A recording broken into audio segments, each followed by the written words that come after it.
Hi, I'm Felicia from Tennessee.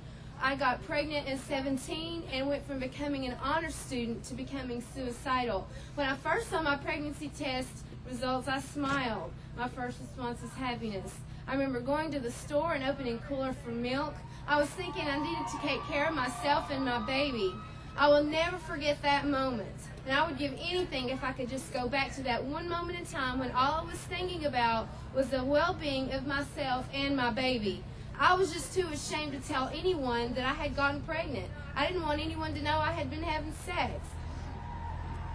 Despite my feelings and despite my reservations about abortions, I decided to have an abortion anyway. I felt inside that it was wrong. I knew that it was wrong. And if I had only told my grandmother, she would have understood. She would have loved me anyway. She would have helped me. And I would have my 20-year-old son, Daniel, with me today. But he's not here. I took his life and all the choices that he could have made. The abortionist did not give me any details about the procedure. I was not told my child had a beating heart, fingers, and toes. They just put me on a table, and I will never forget the sound of that section and the agony of what was happening to me. So I just laid there and cried. My mind was screaming to stop, but it was too late.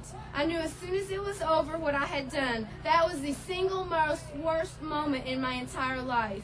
The pain and cramping and bleeding was nothing compared to the way I felt inside. My body had just went through a very unnatural process. My body, that was designed to nurture the tiny life inside, had just been forcibly opened, and that life had just been stripped and cut away.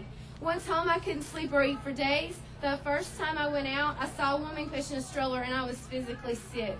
Right then, I wanted to step out in front of a car. I wanted to drive back to the abortionist and tell them I wanted my baby back. I wanted to tell them I changed my mind, but guess what? It was too late. I couldn't.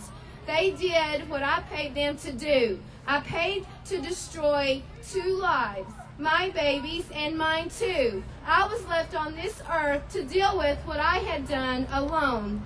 So I stepped it away and told no one. I kept silent for 20 years. Well, here I am. I have not forgotten my baby, and I have not forgotten the experience. I knew God had forgiven me because I kept asking Him over and over, but I had not forgiven myself.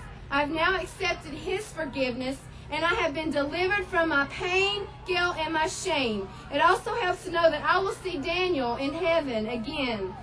You know, it was not a coincidence that I was a happy and fun teenager before my pregnancy, and then the next day I wanted nothing more than to be dead the day after my abortion.